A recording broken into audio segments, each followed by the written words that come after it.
മുഹമ്മദ് നബി സല്ലല്ലാഹു അലൈഹി വസല്ലമ പിറന്ന മാസം അവസാനിക്കാൻ പോകുന്നു. തങ്ങളെക്കുറിച്ച് കുറച്ച് സമയം നമ്മൾ ആലോചിക്കാനും പോകുന്നു. അള്ളാഹു തൗഫീഖ് നൽകട്ടെ.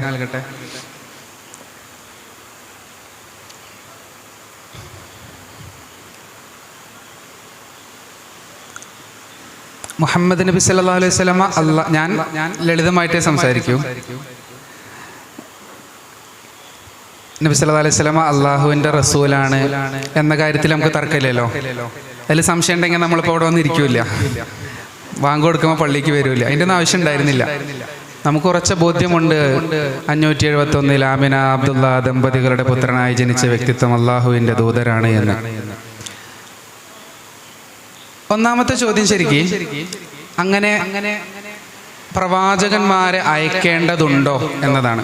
അതിൻ്റെ ആമുഖം ഇവിടെ അധ്യക്ഷ ഭാഷണത്തിൽ സൂചിപ്പിക്കുകയും ചെയ്തു. പ്രവാചകരെ അയക്കേണ്ട ആവശ്യമുണ്ടോ? ഒരിക്കൽ ഒരു പ്രഭാഷകൻ അള്ളാഹുവിനെ കുറിച്ച് ഇങ്ങനെ സംസാരിച്ചുകൊണ്ടിരിക്കുകയാണ്. ഈ പ്രപഞ്ചത്തിന് ഒരു ദൈവം വേണം എന്നൊക്കെ സംസാരിച്ചുകൊണ്ടിരിക്കുകയാണ്.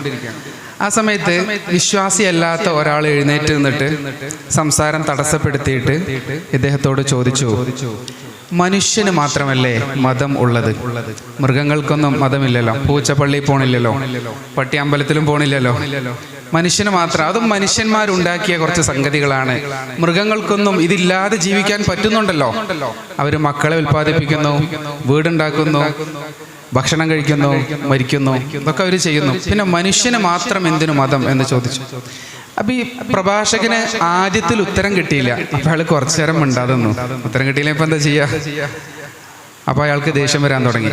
അറിയില്ലെങ്കിൽ അറിയില്ല എന്ന് പറഞ്ഞോളൂ, എന്തിനാണ് പരിഹസിക്കുന്നത് എന്ന്. അപ്പോൾ ഈ പ്രഭാഷകന് ഉത്തരം കിട്ടി. അപ്പോൾ ഇയാൾ ഒന്നോട് നോക്കി ചിരിച്ചു. ചിരിച്ചപ്പോൾ ഈ ചോദ്യം ചോദിച്ച ആൾ വീണ്ടും ദേഷ്യപ്പെടാൻ തുടങ്ങി. അപ്പോൾ ഈ പ്രഭാഷകൻ പറഞ്ഞു, മൃഗങ്ങളൊന്നും ഉത്തരം കിട്ടിയിട്ടല്ലല്ലോ ജീവിക്കുന്നത് എന്ന്. മനുഷ്യന് മാത്രം എന്തിനു മതം എന്നാണ് ചോദ്യം. മൃഗങ്ങൾക്കൊന്നും മതത്തിന്റെ ആവശ്യമില്ലല്ലോ. എന്നിട്ട് ചോദിച്ചിട്ട് ചോദ്യത്തിന് ഉത്തരം കിട്ടാതെ വരുമ്പോൾ ആര് ദേഷ്യപ്പെടുന്നുണ്ട്? ചോദിച്ച ആൾക്ക് ദേഷ്യം വരുന്നുണ്ട്. മറുപടി എന്തായിരുന്നു? മൃഗങ്ങളൊന്നും ഉത്തരം കിട്ടിയിട്ടല്ലല്ലോ ജീവിക്കുന്നത്. മനുഷ്യന് പക്ഷെ ഉത്തരങ്ങൾ ആവശ്യമാണ്. ചോദ്യത്തിൽ നിന്ന് തന്നെ തൻ്റെ വാദം തെറ്റാണ് എന്ന് സ്ഥാപിക്കപ്പെട്ടു. മൃഗങ്ങളെ പോലെയല്ല ഞാൻ. എനിക്ക് സംശയമുണ്ട്, എനിക്ക് ചോദ്യത്തിന് ഉത്തരം കിട്ടണം, ഉത്തരം കിട്ടിയില്ലെങ്കിൽ എനിക്ക് ദേഷ്യം വരും എന്ന് അവിടെ അദ്ദേഹം സമ്മതിക്കുകയാണ് ചെയ്തത്. അപ്പോൾ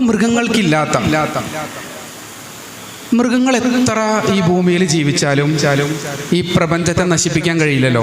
പ്രപഞ്ചത്തെ മലിനപ്പെടുത്താൻ മൃഗങ്ങൾക്ക് കഴിയോ? ഓസോൺ പാളിയിൽ ഒരു ചെറിയ ദ്വാരം ഉണ്ടാക്കാൻ പോലും മൃഗങ്ങൾക്ക് കഴിയില്ലല്ലോ. പക്ഷെ ആർക്ക് കഴിയും? മനുഷ്യന് കഴിയും. ഈ പ്രകൃതിയെ മലിനപ്പെടുത്താൻ മാത്രമല്ല സംരക്ഷിക്കാനും ആർക്കേ കഴിയൂ? മനുഷ്യനല്ല കഴിയൂ. കാട്ടിൽ നിന്നും മൃഗങ്ങൾ റോട്ടിൽ വരുന്ന, നാട്ടിൽ വരുന്ന സംഭവമാണ് ഇപ്പോൾ നടന്നുകൊണ്ടിരിക്കുന്നത്. കാട് മനുഷ്യൻ നശിപ്പിച്ചു, അല്ലെങ്കിൽ സംരക്ഷിച്ചില്ല. അതുകൊണ്ടാണല്ലോ അവിടെ വിഭവങ്ങളില്ലാതെ ഇവിടേക്ക് വരുന്നത്. അപ്പൊ ഈ കാട് നശിപ്പിക്കുന്ന അല്ലെങ്കിൽ ഇതര ജീവികളുടെ ആവാസം നശിപ്പിക്കുന്ന അതേ മനുഷ്യൻ തന്നെയാണ് ആവാസം നഷ്ടപ്പെട്ട ജീവികൾക്ക് പുനരധിവാസം നൽകുന്നത്. അല്ലേ? നമ്മളാണ് നാഷണൽ അല്ലെങ്കിൽ മൃഗങ്ങൾക്ക് വേണ്ട അവർ പുനരധിവസിപ്പിക്കാൻ വേണ്ട സംവിധാനങ്ങൾ ഒരുക്കുന്നത് നമ്മളാണ്. ആനകൾക്ക് താമസിക്കാനുള്ള ഇടങ്ങൾ ഒരുക്കുന്നത് മനുഷ്യനാണ്. അപ്പൊ ഈ പ്രപഞ്ചത്തെ നശിപ്പിക്കാനും സംരക്ഷിക്കാനും ആർക്കേ കഴിയൂ? മനുഷ്യനെ കഴിയും. ഇതര ജീവികൾക്കില്ലാത്ത ഈ രണ്ട് ഗുണം, ഒന്നുകിൽ അവൻ നശിപ്പിക്കും അല്ലെങ്കിൽ സംരക്ഷിക്കും. ഈ ഗുണം നൽകപ്പെട്ട മനുഷ്യൻ നശീകരണ പ്രവർത്തനത്തിൽ ഏർപ്പെടരുത്, സംരക്ഷണ പ്രവർത്തനത്തിൽ ഏർപ്പെടണം. അതുകൊണ്ട് അവന് തീർച്ചയായും സന്ദേശങ്ങൾ ലഭിക്കണം. ഇപ്പൊ ഇവിടെ ഈ ഫാൻ കറങ്ങുന്നുണ്ട്, ബൾബ് കത്തുന്നുണ്ട്. അതിൻ്റെയൊക്കെ കാരണം എന്താ? ഇതിലൂടെ കറണ്ട് കടന്നു പോകുന്നുണ്ട്. ഉറപ്പല്ലേ? കറണ്ടിനെ കാണേണ്ട ആവശ്യമുണ്ടോ? ഇല്ല. കത്തുന്ന ബൾബിനെ കണ്ടാൽ മതി കടന്നു പോകുന്ന കറണ്ട് ഉണ്ട് എന്ന് ബോധ്യമാകാൻ. എന്നതുപോലെ ഈ പ്രപഞ്ചം ഇവിടെ ഉണ്ടല്ലോ, ഇത് കണ്ടാൽ മതി ഇതിനെ സൃഷ്ടിച്ച അള്ളാഹു ഉണ്ട് എന്ന് ബോധ്യമാകാൻ. അള്ളാഹിനെ കാണേണ്ട ആവശ്യമുണ്ടോ?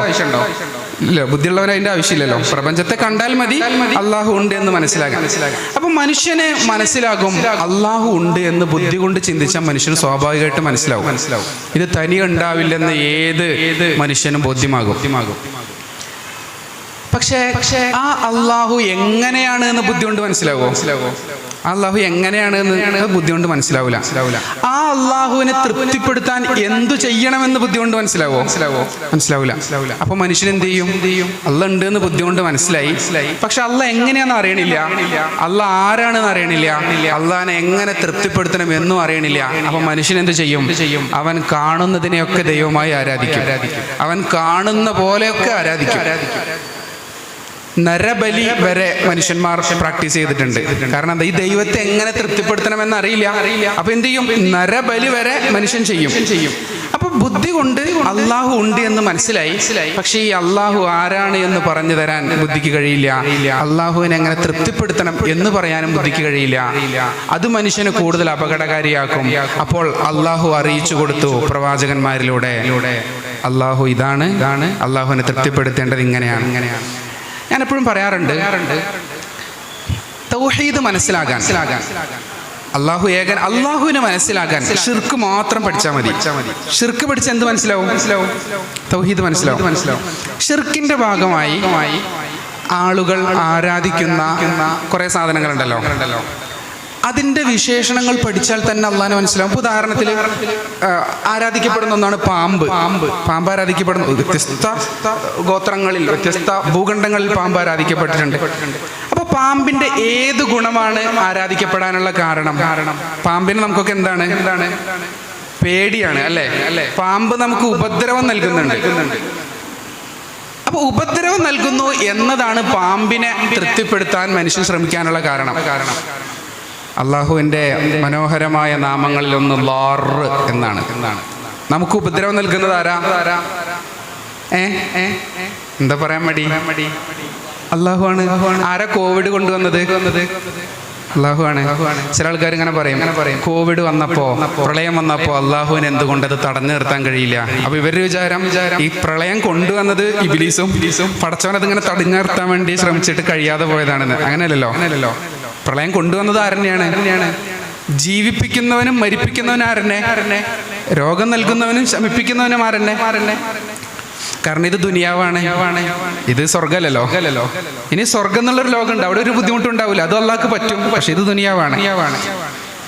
ഇനി ബഹുദൈവാരാധനയുടെ ഭാഗമായിട്ട് മനുഷ്യർ ആരാധിക്കുന്ന മറ്റൊന്നാണ് പശു. എന്താ പശുവിന്റെ ഒരു ഗുണം? അത് പാല് നൽകും, ഉപകാരം നൽകും. അപ്പൊ ഉപകാരം നൽകുന്നതിനെ മനുഷ്യനിങ്ങനെ ദൈവമായിട്ട് ആരാധിക്കും. അപ്പൊ ഇതിൽ നിന്ന് നമുക്ക് അള്ളാഹുവിന്റെ മറ്റൊരു വിശേഷണം മനസ്സിലാക്കാൻ പറ്റും. നാഫിഅ, ഉപകാരം നൽകുന്നതും ആരെന്നെയാണ്?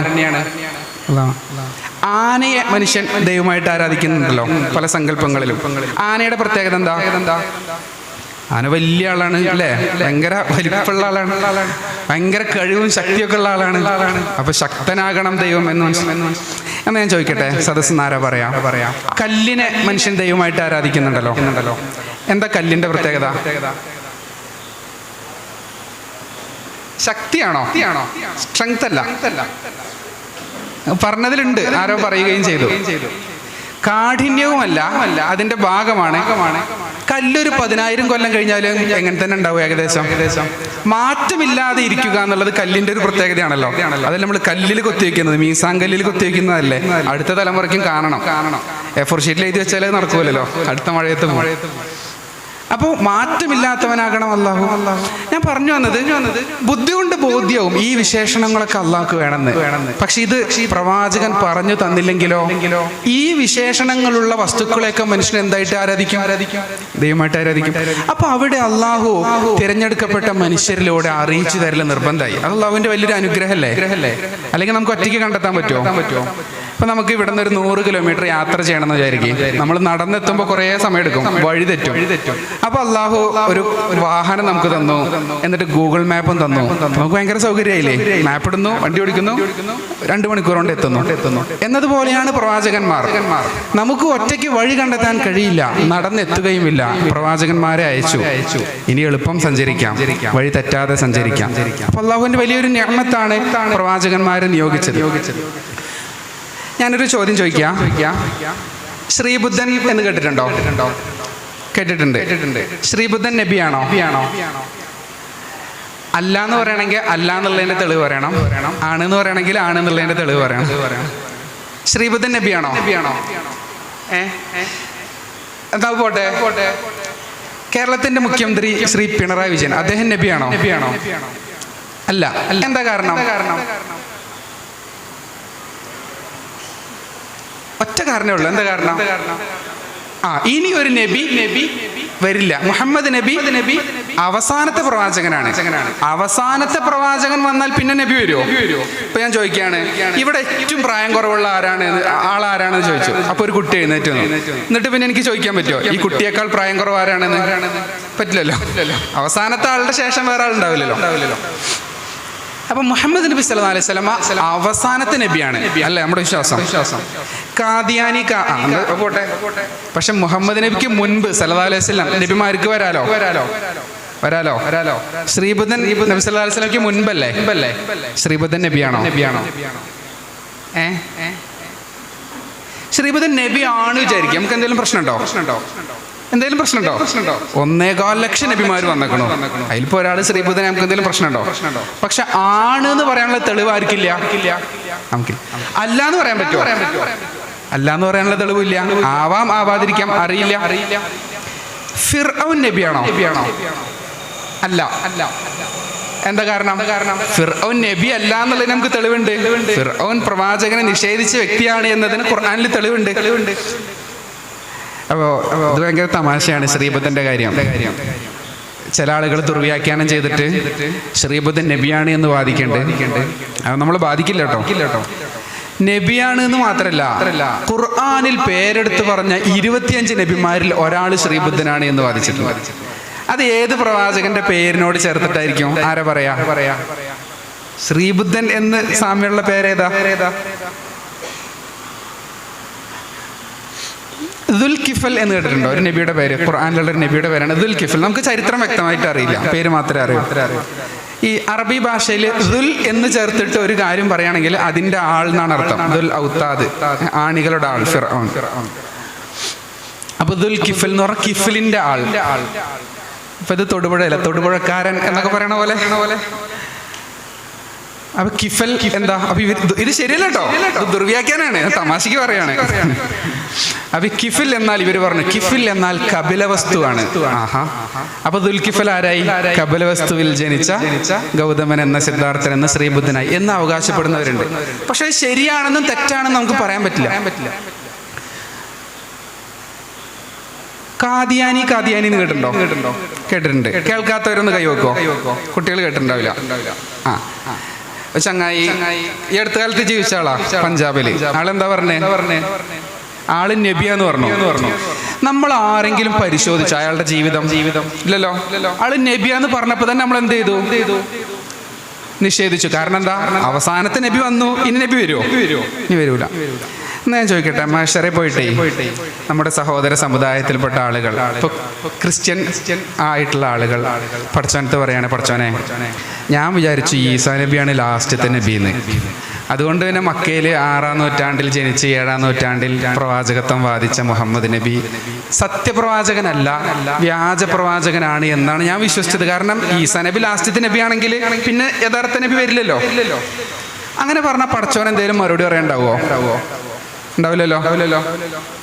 ഇനി ജൂതന്മാർ പോയിട്ട് പഠിച്ചോൻ ചോദിക്കാം, നീ എന്താടോ, നിങ്ങൾ എന്താടോ മുഹമ്മദ് നബിയിൽ വിശ്വസിച്ചില്ല എന്ന് ചോദിച്ചാൽ ഇവര് പറയാണ്, പഠിച്ചോനെ ഞങ്ങൾ വിചാരിച്ചു മൂസ നബി ലാസ്റ്റത്തെ നബിയാണെന്ന്, പിന്നെ വന്ന നബിമാരൊക്കെ അതുകൊണ്ട് ഞങ്ങൾ എന്ത് ചെയ്തു? നിഷേധിച്ചു എന്ന് പറഞ്ഞാലും പഠിച്ചോന് മറുപടി ഒന്നും ഉണ്ടാവില്ല. പക്ഷെ അള്ളാഹു അതിന് അവസരം കൊടുത്തില്ല.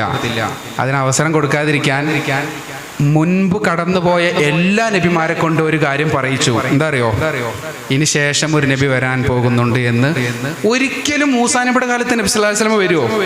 ഇല്ലല്ലോ. പക്ഷെ അള്ളാഹു പറയിച്ചു. മുഴുവൻ പ്രവാചകർക്കും പൊതുവിലുള്ള ദൗത്യങ്ങൾ 2 എണ്ണമാണ്.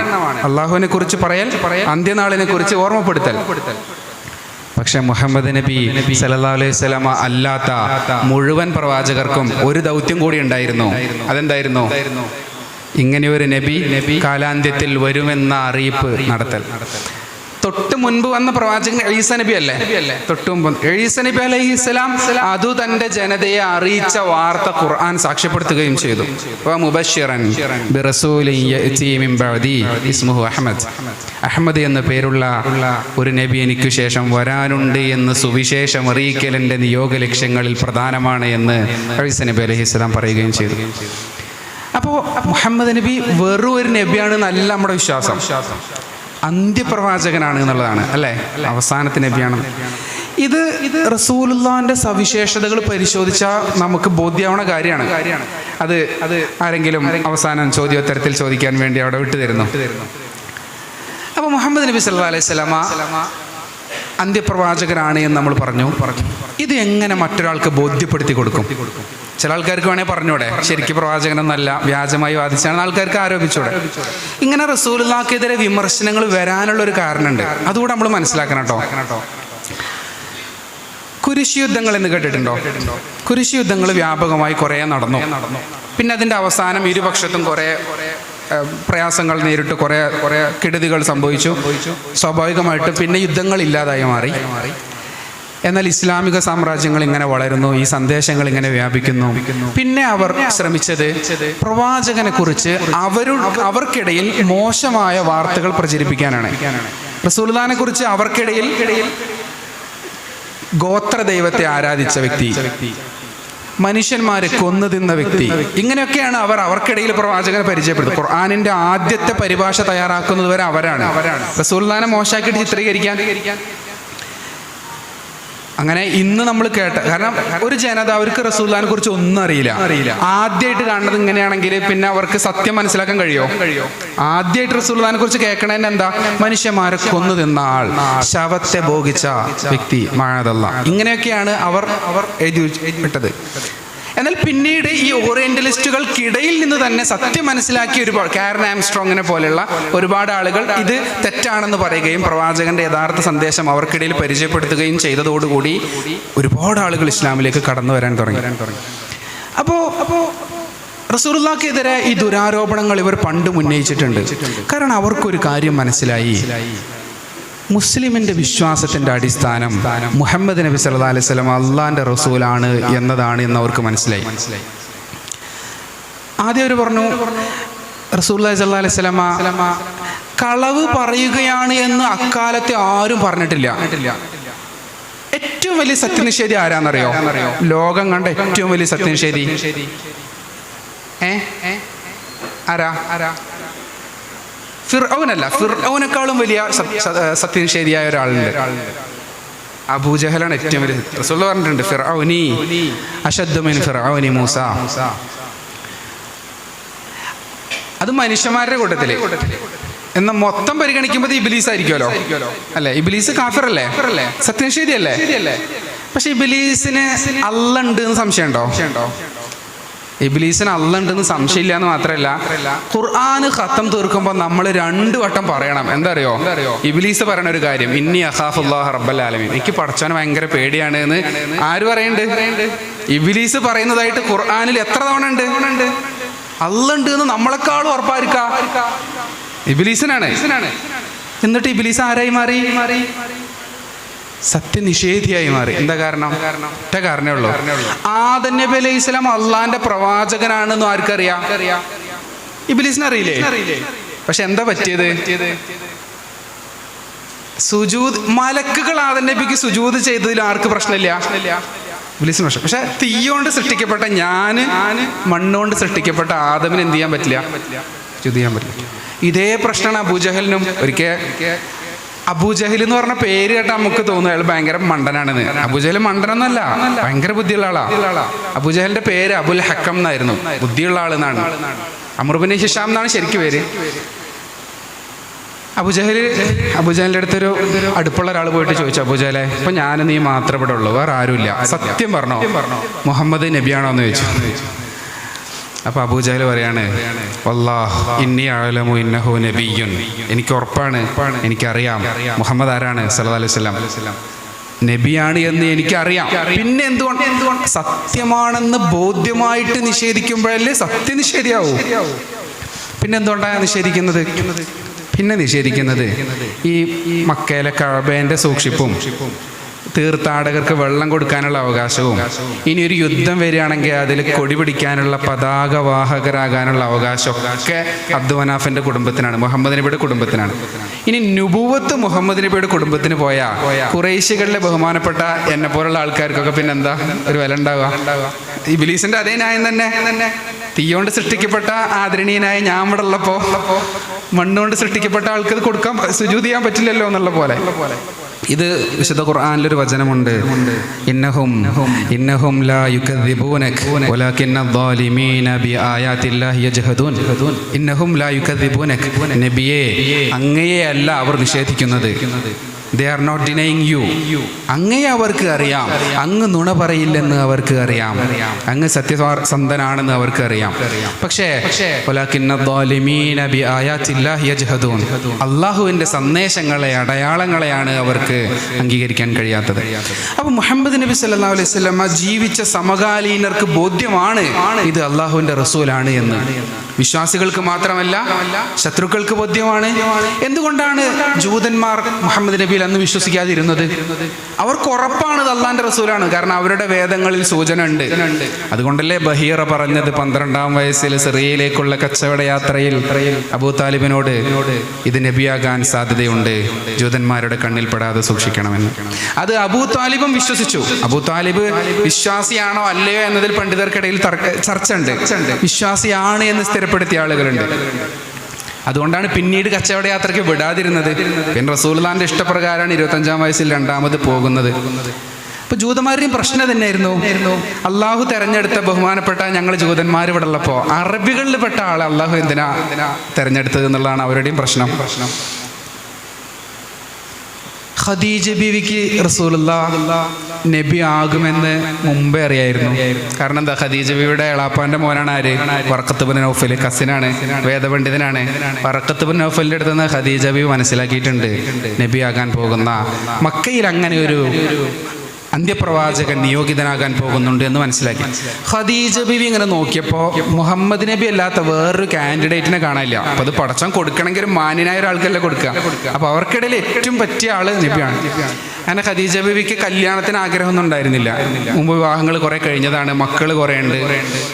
അങ്ങനെ റസൂലുള്ളാഹി ആണെന്ന് സംശയം വന്നപ്പോൾ ടെസ്റ്റ് ചെയ്യാൻ വേണ്ടി തീരുമാനിച്ചു. കച്ചവട യാത്രയിൽ റസൂലുള്ളാഹി സ്വല്ലല്ലാഹു അലൈഹി വസല്ലമ അതിൻ്റെ ഉത്തരവാദിത്തം ഏൽപ്പിച്ചു. എന്നിട്ട് തങ്ങളെ നിരീക്ഷിക്കാൻ മൈസറത്ത് എന്ന ആണടിമയെ അയച്ചു. എന്നിട്ട് ഇയാൾ തിരിച്ചു വന്നിട്ട് പറഞ്ഞു കൊടുക്കുന്നുണ്ട് റസൂലുള്ളാഹി പോകുമ്പോൾ മേഘം തണലിട്ട് കൊടുക്കുന്ന അടക്കമുള്ള അത്ഭുതങ്ങൾ ഖദീജ ബീവിക്ക് ബോധ്യമായി. എന്നിട്ട് 40-ാമത്തെ വയസ്സിലാണ് റസൂലുള്ളാഹിക്ക് വഹി ലഭിക്കുന്നത്. എന്നിട്ട് പനിച്ചു വിറച്ച് പുതപ്പിട്ട് മൂടു ഖദീജ എന്ന് പറഞ്ഞ് ഭാര്യയുടെ അടുത്തേക്ക് വരുമ്പോൾ നിങ്ങൾ ആലോചിച്ച് നോക്ക്, ഭർത്താവ് പനിയായിട്ട് വന്നാൽ എവിടേക്കാണ് കൊണ്ടുപോകേണ്ടത്? ശരിക്കും ആശുപത്രിക്കല്ലേ? പക്ഷെ ഖദീജ ബീവി എവിടേക്കാണ് കൊണ്ടുപോയത്? വറഖത്ത് ഇബ്നു നൗഫലിന്റെ അടുത്തേക്കാണ്. കാരണം she was expecting that moment. അവർ പ്രതീക്ഷിച്ചിരിക്കുകയായിരുന്നു ആ നിമിഷം അന്ത്യപ്രവാചകനാകുമെന്ന് അവർക്കും. അപ്പൊ അക്കാലത്തെ എല്ലാവർക്കും ബോധ്യമായി. ഒരാൾ പോലും പറഞ്ഞില്ല മുഹമ്മദ് നബി നുണ പറയുന്ന ആളാണെന്ന്. അള്ളാഹുവിൽ നിന്ന് വഹി ലഭിക്കുന്നുണ്ട് എന്ന, പ്രവാചകനായി തന്നെ തെരഞ്ഞെടുത്തിട്ടുണ്ട് എന്ന ഈ കാര്യം നുണയാണ് എന്ന് ആരും പറഞ്ഞില്ല. കാരണം പറഞ്ഞ ആരും വിശ്വസിക്കില്ല. റസൂലുള്ളാഹിന്റെ വിളിപ്പേര് തന്നെ എന്തായിരുന്നു? സത്യസന്ധൻ, അൽ അമീൻ, വിശ്വസ്തൻ. ഇത് നുബുവത്തിന്റെ മുൻപ്. ഇപ്പൊ ചില ആൾക്കാർ ഇങ്ങനെ പറയും അത് പിന്നീട് പ്രവാചകത്വം വാദിക്കാൻ വേണ്ടിയിട്ട് അഭിനയിച്ചതാണെന്ന്. അഭിനയിക്കണമെങ്കിൽ തന്നെ ഒരു ബോധം വരണ്ടേ? ജനിക്കുമ്പോൾ തന്നെ ഒരാൾക്ക് തോന്നുമോ ഞാൻ 40 കൊല്ലം കഴിഞ്ഞാൽ നബിയാകണം, അതുകൊണ്ട് ഇപ്പൊ തന്നെ നുണ പറയാതെ ജീവിക്കണം എന്നൊരാൾക്ക് തോന്നുമോ? ഉണ്ടാവില്ലല്ലോ. പ്രവാചകത്വത്തിന്റെ മുൻപ് മാത്രമല്ല, പ്രവാചകത്വത്തിന്റെ ശേഷവും മക്കക്കാർക്ക് അഭിപ്രായമില്ല നബി സല്ലല്ലാഹു അലൈഹി വസല്ലം നുണ പറയുമെന്ന്. ഒരിക്കൽ നമുക്കറിയാമല്ലോ, സഫാ കുന്നിന്റെ മുകളിൽ റസൂലുള്ളാഹി കയറി നിന്ന സംഭവം നിങ്ങൾ കേട്ടിട്ടുണ്ടാകും. എന്തായാലും പുണ്യനബിയുടെ മാസമാണ്, നമുക്കതൊരു മധു പോലെ അത് ഓർക്കുകയും ചെയ്യാം. ആ നിമിഷം ഒന്ന് മനസ്സിൽ ഇങ്ങനെ വിഷ്വലൈസ് ചെയ്ത് നോക്കൂ. റസൂലുള്ളാഹി സഫാ കുന്നിന്റെ മുകളിൽ കയറി നിൽക്കുകയാണ്. പേരെടുത്ത് ഓരോ കുടുംബക്കാരെയും വിളിച്ചു. അവരൊക്കെ ഇങ്ങനെ വന്നു. മുഹമ്മദാണ് വിളിക്കുന്നത്, കാര്യമില്ലാതെ വിളിക്കില്ല. അവരൊക്കെ വന്നു. എന്നിട്ട് റസൂലുള്ളാഹി പറയാണ് സല്ലല്ലാഹു അലൈഹി വസല്ലം, ഈ കുന്നിന്റെ അപ്പുറത്ത് നിന്ന് ഒരു ശത്രു സൈന്യം നിങ്ങളെ ആക്രമിക്കാൻ വരുന്നുണ്ടെന്ന് ഞാൻ പറഞ്ഞാൽ നിങ്ങൾ വിശ്വസിക്കുമോ?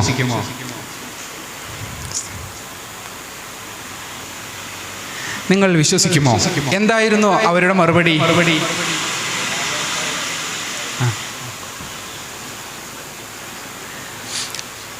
അവിടെ രണ്ട് കാര്യമുണ്ട്. വിശ്വസിക്കും, നീ നുണ പറഞ്ഞ അറിവ് ഞങ്ങൾക്കില്ലല്ലോ എന്ന് ഏകസ്വരത്തിൽ അവർ പറഞ്ഞു. അവരെ കൊണ്ട് സമ്മതിപ്പിച്ചു മുഹമ്മദ് നബി സത്യവാനാണ് എന്ന് അവരെ കൊണ്ട് സമ്മതിപ്പിച്ചു. അവിടെ രണ്ട് കാര്യമുണ്ട് കേട്ടോ. ഒന്ന്, ഞാൻ പറഞ്ഞാൽ, ഞാൻ നുണ പറഞ്ഞാനിപ്പോ നിങ്ങൾക്കില്ലല്ലോ. രണ്ട്, ഞാനിപ്പോ എവിടെയാണ് ഉള്ളത്? കുന്നിന്റെ മുകളിലാണ്. ഒരു ശത്രു സൈന്യം വരുന്നുണ്ടെങ്കിൽ അത് ആർക്കേ കാണാൻ കഴിയോ? എനിക്കേ കാണാൻ കഴിയും. So you are forced to believe. നിങ്ങൾ വിശ്വസിക്കാൻ നിർബന്ധിതർ കൂടിയാണ്. അങ്ങനെ സത്യം അറിയിച്ചപ്പോൾ അവര് തള്ളിപ്പറഞ്ഞു, ശാപവാക്കുകൾ ചൊരിഞ്ഞു. തബ്ബത് യദാ അബീ ലഹബ് അവതരിച്ചു. പിന്നീട് ഹുദൈബിയ സന്ധിക്ക് ശേഷമാണ് അന്ന് ശത്രുവായ അബൂ സുഫിയാൻ ഹിറാക്കൽ രാജാവിനോട് പറയുന്നത്, ജീവിതത്തിൽ ഒരിക്കലെങ്കിലും നുണ പറഞ്ഞ അറിവ് ഞങ്ങൾക്കില്ലെന്ന്.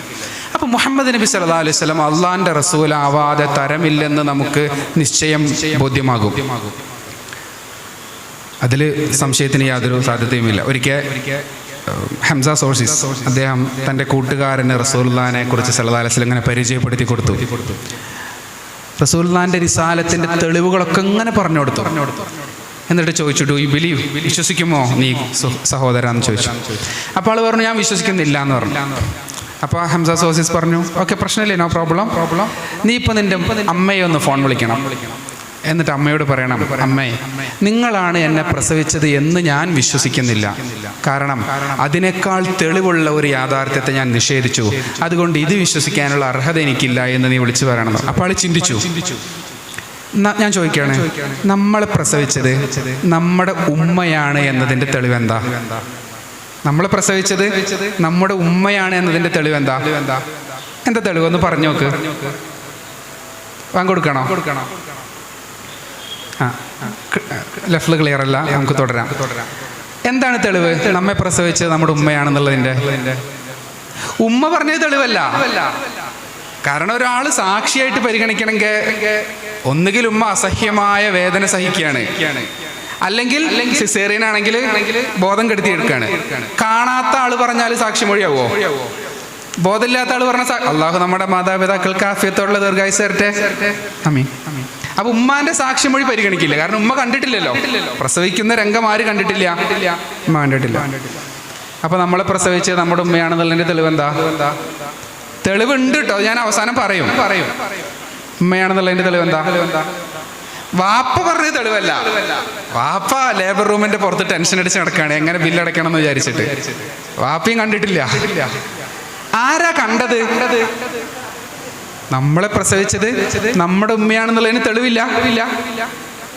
ഒരു തെളിവില്ല. DNA ടെസ്റ്റ് അല്ലേ? അതെ, DNA ടെസ്റ്റ്. ഉമ്മാന്റെ ഒരു മുടി എടുക്കുന്നു, നമ്മുടെ ഒരു മുടി, ഇനി ക്രോമസോം, എന്നിട്ട് ക്രോമസോം മാച്ചിങ് നോക്കുന്നു. അല്ല, എത്ര പേര് DNA ടെസ്റ്റ് ചെയ്തിട്ട് നോക്കിയിട്ടുണ്ട്? ആരും നോക്കിയിട്ടില്ല. അപ്പൊ എങ്ങനെ ശരിയാവുക?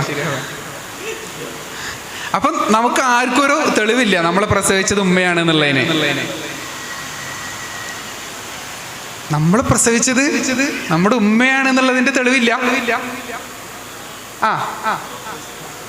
ഡോക്ടർ അല്ലെങ്കിൽ നഴ്സ് കണ്ടു അല്ലേ? നമ്മുടെ പ്രസവെടുത്ത നഴ്സിന്റെ പേര് ആർക്കൊക്കെ ഓർമ്മയുണ്ട്? അറിയില്ല. പിന്നെ എങ്ങനെ ആ നഴ്സ് സാക്ഷി ആരാന്ന് അറിയില്ല, പിന്നെ എങ്ങനെ സാക്ഷി മൊഴി പരിഗണിക്കുക? ഇനി പോട്ടെ, ആ നഴ്സിനെ നമ്മൾ തപ്പിപ്പിടിച്ച് കൊണ്ടുവന്നു. നഴ്സ് എന്തേ കണ്ടിട്ടുള്ളൂ? അന്ന് പ്രസവിക്കപ്പെട്ട കുട്ടീനെ കണ്ടു. പക്ഷെ ആ കുട്ടി തന്നെയാണോ ഈ നിൽക്കണ പോത്തൻ ചെക്കൻ എന്ന് നഴ്സിന് മനസ്സിലാവോ? കുട്ടിയുടെ പിന്നീടുള്ള വളർച്ച ആര് കണ്ടിട്ടില്ല? നഴ്സ് കണ്ടിട്ടില്ലല്ലോ. തെളിവുണ്ട് കേട്ടോ, ഞാൻ നിങ്ങളെ വസ്വാസാക്കൂല. തെളിവുണ്ട്. തെളിവെന്താ? ഉമ്മ പ്രസവിച്ചു, നഴ്സ് കണ്ടു. എന്നിട്ട് നഴ്സ് ഉമ്മാക്ക് കാണിച്ചു കൊടുത്തു, ഇതാണ് കുട്ടി. എന്നിട്ട് പുറത്തോണ്ടായിട്ട് കാണിച്ചു കൊടുത്തു വാപ്പാക്ക്, പ്ലാസന്റെ ഒക്കെ കട്ട് ചെയ്തിട്ട്, ഇതാണ് കുട്ടി. പിന്നെ മാറിപ്പോയിട്ടില്ല. വാപ്പ എളാപ്പാക്ക് കൊടുത്തു, എളാപ്പ മൂത്താപ്പ കൊടുത്തു, പിന്നെ എന്ത് ചെയ്തിട്ടില്ല? കുട്ടി മാറിപ്പോയിട്ടില്ല. പക്ഷേ ഉമ്മ പ്രസവിച്ചതിൻ്റെയും പൊക്കിപ്പിടിച്ച് കാണിച്ചു കൊടുക്കുന്നതിൻ്റെയും ഇടയ്ക്ക് ആർക്ക് മാറ്റാൻ അവസരമുണ്ട്? രണ്ട് സ്ത്രീകൾ പ്രസവിക്കുകയാണ്, നഴ്സിന് എന്ത് ചെയ്യാം? കുട്ടികളെ അങ്ങനെ മാറ്റിയിട്ടില്ല എന്നുള്ളതാണല്ലോ നമ്മുടെ ഉമ്മ തന്നെയാണ് നമ്മളെ പ്രസവിച്ചെന്നുള്ളതിന്റെ തെളിവ്. അപ്പൊ ആ നഴ്സ് സത്യസന്ധയാണ് എന്നുള്ളതാണല്ലോ സത്യത്തിൽ നമ്മുടെ തെളിവ്. ആണോ അല്ലേ? പക്ഷെ ആ നഴ്സിന്റെ പേര് നമുക്കറിയില്ല, നഴ്സിന്റെ ഹിസ്റ്ററി നമുക്കറിയില്ല, ഒന്നും നമുക്കറിയില്ല. എന്നാൽ 571 അറേബ്യയിൽ ആമിന അബ്ദുള്ള ദമ്പതികളുടെ പുത്രനായി മുഹമ്മദ് നബി തങ്ങൾ സല്ലല്ലാഹു അലൈഹി വസല്ലം ജനിച്ചു എന്നും 40-ാം വയസ്സിൽ നുബുവത്ത് ലഭിച്ചു എന്നും ഇങ്ങനെയൊക്കെ പറഞ്ഞു എന്നും ചെയ്തു എന്നും അനുവദിച്ചു എന്നും ഒക്കെ കൃത്യമായ പരമ്പരയൊത്ത രേഖകൾ ഇവിടെ അവൈലബിൾ ആണ്. തങ്ങൾ പറഞ്ഞു, അത് ആര് കേട്ടു? കേട്ട വ്യക്തിത്വത്തിൽ നിന്നും മറ്റാര് കേട്ടു? അത് ആര് എഴുതി വെച്ചു? ഇവരുടെയൊക്കെ ചരിത്രം ക്രോഡീകൃതമാണ്. അതിന്റെ അർത്ഥം എന്താ? നമ്മളെ പ്രസവിച്ചത് നമ്മുടെ ഉമ്മയാണ് എന്നതിനേക്കാൾ തെളിവ് എന്തിനാണുള്ളത്? മുഹമ്മദ് നബി സല്ലല്ലാഹു അലൈഹി വസല്ലം അള്ളാഹുവിന്റെ റസൂലാണ് എന്നുള്ളതിനാണ്. അതാണ് ഹംസ സോസിസ് പറഞ്ഞത്, നീ എങ്കിൽ അതിനെയാണ് ആദ്യം നിഷേധിക്കേണ്ടത് എന്ന്. മുഹമ്മദ് നബിയോടുള്ള സല്ലല്ലാഹു അലൈഹി വസല്ലം താല്പര്യമാണ് വിശ്വാസത്തിന്റെ അടിസ്ഥാനം. മുഹമ്മദ് നബി സല്ലല്ലാഹു അലൈഹി വസല്ലമയോടുള്ള താല്പര്യവും സ്നേഹവുമാണ് എന്തിന്റെ അടിസ്ഥാനം? വിശുദ്ധ ഖുർആനിൽ മതനിരാസത്തെക്കുറിച്ച്, മതം ഉപേക്ഷിക്കുന്നതിനെ കുറിച്ച് ഒരു ആയത്തുണ്ട്. അതിങ്ങനെയാണ്, വമനിർതദ്ദ മിൻകും അൻ ദീനിഹി ഫസൗഫ യഅതില്ലാഹു ബിഖൗം വമനിർതദ്ദ മിൻകും അൻ ദീനിഹി. ആരൊരാൾ സ്വമതം ഉപേക്ഷിച്ചുവോ, ഒരാൾ ഇസ്ലാം ഉപേക്ഷിച്ചാൽ, ഫസൗഫ യഅതില്ലാഹു ബിഖൗം, അല്ലാഹു ഒരു കൂട്ടം ആളുകളെ കൊണ്ടുവരും. ഒരാൾ പോയാൽ ഒരു കൂട്ടം വരും. എന്നിട്ട് പറയേണ്ടത് അവർക്ക് നല്ല ഈമാൻ ഉണ്ടാവുന്നതാണല്ലോ, അല്ലേ? ഈമാൻ അല്ലെങ്കിൽ വിശ്വാസത്തിൽ തെളിവ് കുറഞ്ഞത് കൊണ്ടാണ്, സംശയമുള്ളത് കൊണ്ടാണ് ആളുകൾ മതം ഉപേക്ഷിക്കുന്നത് എങ്കിൽ അള്ളാഹു പറയേണ്ടത് ഇങ്ങനെ പകരം കൊണ്ടുവരുന്നവർക്ക് നല്ല ഉറപ്പുണ്ടാകുമെന്നാണല്ലോ. പക്ഷെ അള്ളാഹു പറഞ്ഞത് യുഹിബ്ബുഹും വയുഹിബ്ബൂനഹു. യുഹിബ്ബുഹും, അള്ളാഹു അവരെ സ്നേഹിക്കും, തന്മൂലം അവർക്ക് അള്ളാഹുവിനെയും സ്നേഹിക്കാനാകും. ഇതിന്റെ അർത്ഥം അള്ളാഹുവിനോടും അവന്റെ ദൂതരോടും സ്നേഹം കുറയുമ്പോഴാണ് വിശ്വാസം നഷ്ടമാകുന്നത്. ഇന്ന് ലോകത്തുള്ള നിരീശ്വരവാദികളോട് നമ്മൾ ചോദിച്ചു നോക്കുക, എന്തുകൊണ്ടാണ് നിങ്ങൾ നിരീശ്വരവാദി, ദൈവമില്ല എന്ന് പറയുന്നത് എന്ന് ചോദിച്ചാൽ ഭൂരിപക്ഷം ആളുകളും പറയാ അള്ളാഹു വളരെ ക്രൂരനാണല്ലോ. എന്താ ക്രൂരൻ എന്നൊക്കെ പറയണ? നരകമൊക്കെ ഉണ്ടാക്കിയിട്ടുണ്ടല്ലോ, അത് ഭയങ്കര ക്രൂരനല്ലേ, അതുകൊണ്ട് അള്ള ഇല്ല. ഇനി ഇവർ പറഞ്ഞത് ശരിയാന്ന് തന്നെ വിചാരിക്കും, അള്ളാഹു ക്രൂരനാണ്. ഓക്കെ, ക്രൂരനാണ് എന്നതുകൊണ്ട് അള്ള ഇല്ല എന്ന് വരുമോ? ഇല്ലല്ലോ. ക്രൂരനായ അള്ള ഉണ്ട് എന്നല്ലേ വരുള്ളൂ. മനസ്സിലായില്ല? വാപ്പ ഭയങ്കര ദേഷ്യക്കാരനാണ്, ഓക്കെ, അതുകൊണ്ട് വാപ്പ ഇല്ലാന്ന് വരുമോ? ഇല്ല, ദേഷ്യക്കാരനായ വാപ്പ ഉണ്ട് എന്നല്ലേ വരിക. അപ്പൊ ദൈവം ഇല്ല എന്നതിന് ഇവരെ അടിസ്ഥാനാക്കണ തെളിവെന്താ? അള്ളാഹു വളരെ ക്രൂരനാണ്, അതുകൊണ്ട് അള്ള ഉണ്ടാവില്ല. വേറെ കുറച്ച് ആൾക്കാർ അതിലും രസമാണ്. ഇപ്പൊ ലോകത്ത് കുറേ ദൈവസങ്കല്പങ്ങളുണ്ടല്ലോ, ലക്ഷക്കണക്കിന് ദൈവസങ്കല്പങ്ങളുണ്ട്. നമ്മൾ അതിനെ എല്ലാത്തിനും നിഷേധിച്ചിട്ട് ഒരെണ്ണത്തിനെ മാത്രമല്ലേ എടുക്കണുള്ളൂ. ലാ ഇലാഹ ഇല്ലല്ലാഹ് അല്ലേ? അല്ലാഹു ഇലാഹുൻ അല്ലല്ലോ, അല്ലാഹു ദൈവമാണെന്നല്ലല്ലോ നമ്മൾ വിശ്വസിക്കുന്നത്. മറിച്ച് എന്താ? ലാ ഇലാഹ ഇല്ലല്ലാഹ്, അല്ലാഹു അല്ലാതെ ഒരു ആരാധ്യനും ഇല്ലെന്നാണ്. അപ്പോ ഇസ്ലാം സ്ഥിരപ്പെടണമെങ്കിൽ ആദ്യം എന്ത് ചെയ്യണം? കുറെ വ്യാജ ദൈവങ്ങളെ നിരാകരിക്കണം. അപ്പൊ നിരീശ്വരവാദി പറയാണ് 1,00,000 ദൈവസങ്കല്പങ്ങളുണ്ട്. ഓക്കെ, നിങ്ങളതിൽ ഒരെണ്ണത്തെ മാത്രം എടുത്ത് ബാക്കി എല്ലാത്തിനെയും തള്ളിക്കളയുന്നു. ശരിയല്ലേ? ഒരെണ്ണത്തിന് എടുത്തിട്ട് ബാക്കി എത്ര എണ്ണം ഉള്ളത്? 1,00,000 1 പോയ എത്ര? 99,900. ചിലർക്ക് 9,000. അല്ലെങ്കിൽ ഈ 9 എന്നുള്ളതേ 90 ഇട്ടാ ഭയങ്കര സുഖമായിരുന്നു. 70, 80, 9 കണക്കൂട്ടാനൊക്കെ വളരെ എളുപ്പമായിരുന്നു. എന്ന് നമുക്ക് പറഞ്ഞിട്ട് കാര്യമില്ല.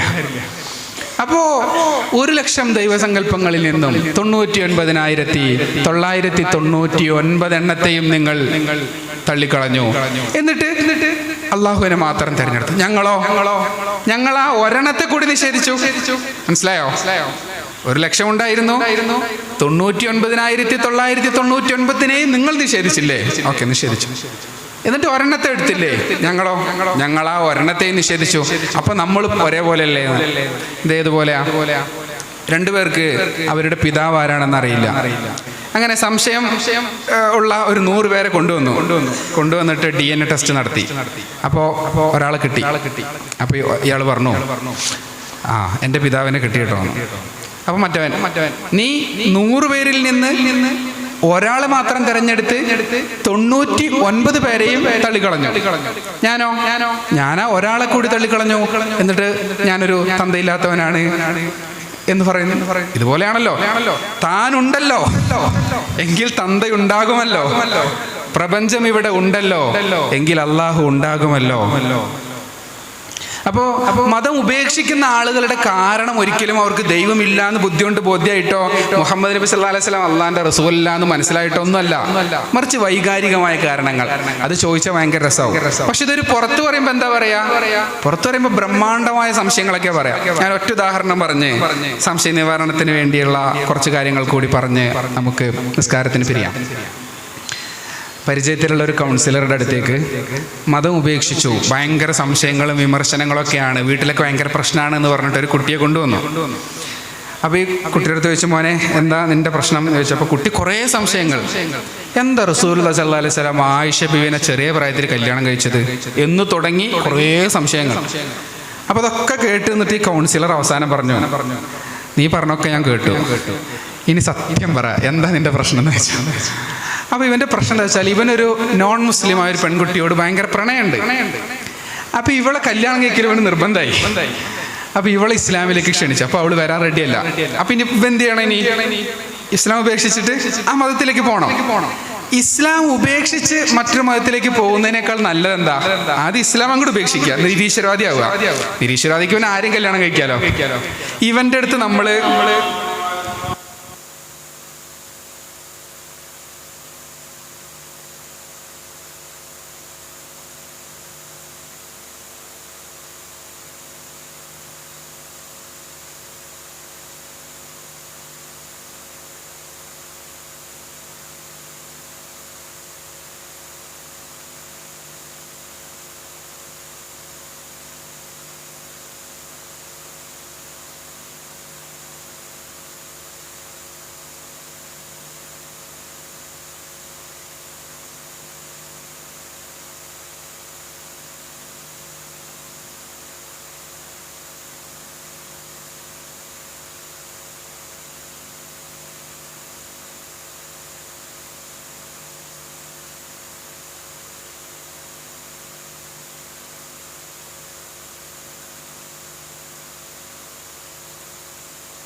അപ്പം ഞാൻ പറഞ്ഞത് ഇങ്ങനെ മതം ഉപേക്ഷിച്ചു എന്നൊക്കെ പറയുന്ന ആളുകൾ പുറത്ത് പറയുന്ന സംശയങ്ങൾ മതം ഉപേക്ഷിച്ച ശേഷമാണ് വിമർശിക്കാൻ വേണ്ടി ഇവർ പഠിച്ചു തുടങ്ങുന്നത് എന്നുള്ളതാണ് ഏറ്റവും പ്രധാനപ്പെട്ട യാഥാർത്ഥ്യം.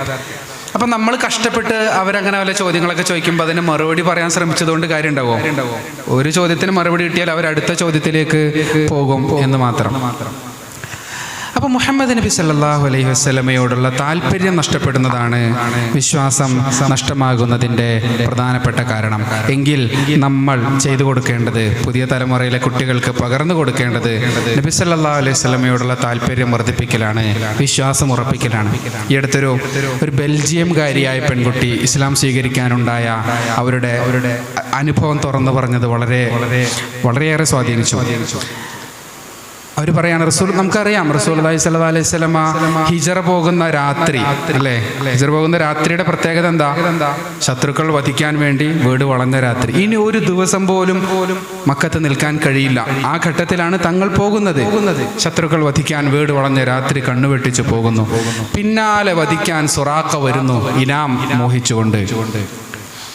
അങ്ങനെ റസൂലുള്ളാഹി മദീനയിലെത്തി സല്ലല്ലാഹു അലൈഹി വസല്ലം. ബദർ, ഉഹദ്, ഖന്തഖ് ഒരുപാട് തവണ മക്കക്കാർ മദീനയുടെ ഭാഗത്തേക്ക് ആക്രമിക്കാൻ വരുന്നു. ഇതൊക്കെ നമ്മൾ വിശ്വാസികൾ മദീനയിൽ നിൽക്കുന്നു, അവരിങ്ങോട്ട് ആക്രമിക്കാൻ വരുന്നു. ഖന്തഖ് യുദ്ധമൊക്കെ നടക്കുന്നത് അതിർത്തിയിലാണ്.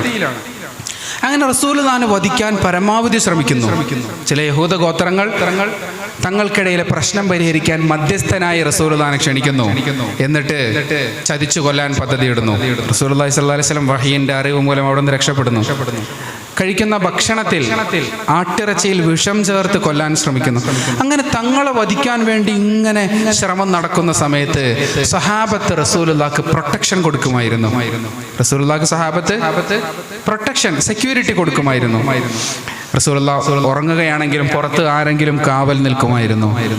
അങ്ങനെ ഒരു രാത്രി റസൂലുള്ളാഹി സ്വല്ലല്ലാഹു അലൈഹി വസല്ലം വീടിൻ്റെ അകത്ത് വിശ്രമിക്കുന്നു. പുറത്ത് സഅദ് ഇബ്നു അബി വഖാസ് റളിയല്ലാഹു അൻഹു കാവൽ നിൽക്കുന്നു. ആ സമയത്ത് റസൂലുള്ളാഹി വീട്ടിൽ നിന്ന് പുറത്തേക്ക് വരുന്നു. എന്നിട്ട് സഅദിനോട് പറയുന്നു റളിയല്ലാഹു അൻഹു, സഅദേ ഇനി പോയിക്കോ, ഇനി കാവൽ വേണ്ട, കാരണം എൻ്റെ സംരക്ഷണം അള്ളാഹു ഏറ്റെടുത്തിട്ടുണ്ട്. വല്ലാഹു യഅസിമുക മിനന്നാസ്, ജനങ്ങളിൽ നിന്നും അങ്ങയെ അള്ളാഹു രക്ഷിക്കും എന്ന വചനം ഇറങ്ങിയിട്ടുണ്ട്, ഇനി കാവൽ വേണ്ട. എന്നിട്ട് ഈ പെൺകുട്ടി പറയാണ്, ഒരു മനുഷ്യൻ ലോകത്തെ മുഴുവൻ മനുഷ്യരെയും ചിലപ്പോൾ വഞ്ചിച്ചേക്കും. ലോകത്തെ മുഴുവൻ മനുഷ്യരെയും ഒരു പക്ഷേ ചിലപ്പോൾ വഞ്ചിച്ചേക്കും. പക്ഷെ സ്വന്തം ശരീരത്തെ വഞ്ചിക്കുമോ? തന്നെ വഞ്ചിക്കുമോ? ഒരിക്കലുമില്ലല്ലോ. റസൂലുള്ളാഹി സ്വല്ലല്ലാഹു അലൈഹി വസല്ലം വ്യാജ പ്രവാചകനായിരുന്നുവെങ്കിൽ മഅദല്ലാഹ് പറയേണ്ടത് എന്താ? ഇങ്ങനെ ഒരു ആയത്തൊക്കെ ഇറങ്ങിയിട്ടുണ്ട്, എന്നാലും നിങ്ങൾ ഒന്നുകൂടെ നോക്കിക്കോന്നല്ല പറയേണ്ടത്. മറിച്ച് റസൂലുള്ളാഹി പറയണം, അള്ളാഹു ഏറ്റെടുത്തിട്ടുണ്ട്, ഇനി നിങ്ങളുടെ കാവൽ എനിക്ക്. ഏത് സമയത്ത്? ശത്രുക്കൾ അധികരിച്ചു വരുന്ന സമയത്ത്. ഹുദൈബിയ സന്ധിക്ക് ശേഷമാണ് ഈ സംഭവം. അതിന്റെ ശേഷമാണ് വിദേശ രാജാക്കന്മാരെ ഇസ്ലാമിലേക്ക് ക്ഷണിച്ച് കത്തയച്ചതിന്റെ അനന്തരഫലമായി ഇന്നത്തെ അമേരിക്കയും റഷ്യയും പോലെയാണ് അന്നത്തെ റോമ പേർഷ്യൻ സാമ്രാജ്യം. അവരുമായി പോലും സംഘട്ടന സാധ്യത തുറന്നു നിൽക്കുന്ന ആഗോള ശത്രു ഉണ്ടായ സമയത്ത് റസൂലുള്ളാഹി പറയാണ് സല്ലല്ലാഹു അലൈഹി വസല്ലം, ഇനി എനിക്ക് സംരക്ഷണം വേണ്ട, കാരണം അള്ളാഹുവിന്റെ റസൂലിന് അത്രയേറെ ഉറപ്പായിരുന്നു തന്നെ അള്ളാഹു അന്ത്യദൂതരായി തിരഞ്ഞെടുത്തിട്ടുണ്ട് എന്ന യാഥാർത്ഥ്യം. നമ്മളിപ്പോൾ നിസ്കാരത്തിന് വേണ്ടി പിരിയുകയാണ്. വുളു എടുത്ത് പള്ളിയിലേക്ക് പോയി പെട്ടെന്ന് നിസ്കരിച്ച് സദസ്സിലേക്ക് തിരിച്ചു വരും. അതിൻ്റെ ശേഷം ഇവിടെ ഒരു ചോദ്യോത്തര സെഷനാണ് നടക്കുക. റസൂലുള്ളാഹി സ്വല്ലല്ലാഹു അലൈഹി വസല്ലമയുമായി ബന്ധപ്പെട്ട് നമ്മൾ കേട്ടിട്ടുള്ള കുറേ തെറ്റിദ്ധരിപ്പിക്കുന്ന കാര്യങ്ങൾ, അടിസ്ഥാനരഹിതമായ ആരോപണങ്ങൾ, ഇതൊക്കെ നമ്മുടെയൊക്കെ മനസ്സിൽ ഇങ്ങനെ ഉണ്ടാവും. ഞാൻ നേരത്തെ പറഞ്ഞ എന്നാലും എന്താ റസൂലുള്ളാഹി ചെറിയ പ്രായത്തിൽ ആയിഷ ബീവിയെ കല്യാണം കഴിച്ചതൊക്കെ തോന്നുന്ന ആളുകളൊക്കെ ഉണ്ടാവും. ഈ സദസ്സ് പിരിയുന്നതിൻ്റെ മുമ്പ് അത്തരം സംശയങ്ങളൊക്കെ തീരണം, വിശ്വാസം ഉറക്കണം. ഒരിക്കൽ റസൂലുള്ളാഹി സ്വല്ലല്ലാഹു അലൈഹി വസല്ലമ മദീനത്തെ പള്ളിയിൽ എഴുത്തിക്കാഫ് ഇരിക്കുകയാണ്. റമളാനിൻ്റെ രാത്രി ഭക്ഷണവുമായി സഫിയ ബീവി എന്ന പത്നി അവിടേക്ക് വന്നു. തിരിച്ച് ഭാര്യ ഒറ്റയ്ക്ക് പോകണ്ട, കൂടെ വരാം എന്ന് പറഞ്ഞ റസൂലുള്ളാഹി സ്വല്ലല്ലാഹു അലൈഹി വസല്ലമ അവരെ വീട്ടിലേക്ക് കൊണ്ടുപോവുകയാണ്. അവർ ഹിജാബ് ധരിച്ചിട്ടുണ്ട്. അപ്പോഴാണ് രണ്ട് സഹാബികൾ അതിലൂടെ നടന്നു പോകുന്നത്. അപ്പോൾ റസൂലുള്ളാഹി സ്വല്ലല്ലാഹു അലൈഹി വസല്ലം അവരെ വിളിച്ചിട്ട് പറഞ്ഞു, തെറ്റിദ്ധരിക്കരുത്, ഇതേ എൻ്റെ പത്നിയായ സഫിയയാണ്. സഹാബത്തിന് ഒരിക്കലും തെറ്റിദ്ധാരണ വരില്ല. മുഹമ്മദ് നബി തെറ്റു ചെയ്യില്ലെന്ന വിശ്വാസമുണ്ടെങ്കിലേ വിശ്വാസിയാകൂ. ഒരിക്കലും അവരുടെ മനസ്സിൽ എന്ത് വരില്ല, ഇത് മറ്റൊരു സ്ത്രീയാണെന്ന ചിന്ത വരില്ല. വരുമെങ്കിൽ അവർ സഹാബിയാവില്ല. പക്ഷെ റസൂലുള്ളാഹി പറയാണ് സല്ലല്ലാഹു അലൈഹി വസല്ലം, തെറ്റിദ്ധാരണ വരാനുള്ള സാധ്യതയെ തിരുത്തി കൊടുക്കുകയാണ്, ഇതെന്റെ പത്നി സഫിയയാണ്. അപ്പൊ സഹാബത്ത് ചോദിച്ചു, റസൂലേ ഞങ്ങൾക്ക് സംശയമില്ലല്ലോ, മഅദല്ലാഹ് ഞങ്ങൾക്ക് അങ്ങയിൽ സംശയമോ? അപ്പൊ റസൂലുള്ളാഹി പറഞ്ഞു, നിങ്ങൾക്ക് ഇപ്പോൾ സംശയം ഉണ്ടാകില്ല, പക്ഷെ പിന്നീട് പിശാച് വന്ന് നിങ്ങളുടെ വിശ്വാസത്തെ ഒരു പക്ഷെ ബാധിച്ചേക്കാം, അതുകൊണ്ട് ഞാൻ തിരുത്തി തന്നതാണ്. അപ്പോൾ നമുക്ക് 100% ഉറപ്പാണ് അള്ളാഹുവിന്റെ അന്ത്യദൂതനാണ് മുഹമ്മദ് നബി എന്ന് സല്ലല്ലാഹു അലൈഹി വസല്ലം. പക്ഷേ നമ്മൾ അവിടെ ഇവിടെയായി കേട്ട ചില കാര്യങ്ങൾ പിന്നീട് നമ്മുടെ വിശ്വാസത്തെ ബാധിക്കാൻ സാധ്യതയുണ്ട്. അല്ലെങ്കിൽ വിശ്വാസത്തെ ബാധിച്ച ആളുകൾ നമ്മുടെ മുമ്പിൽ വരുമ്പോൾ അവർക്ക് തിരുത്തി കൊടുക്കേണ്ട ബാധ്യതയുണ്ട്. അതിനുവേണ്ടിയാണ് നാം ഈ വിമർശനങ്ങളുടെ മറുപടികൾ പഠിക്കുന്നത് എന്ന് കരുതി നമുക്ക് നിസ്കാരത്തിന് പിരിയാം. ജസാക്കമുല്ലാഹ് ഖൈറൻ.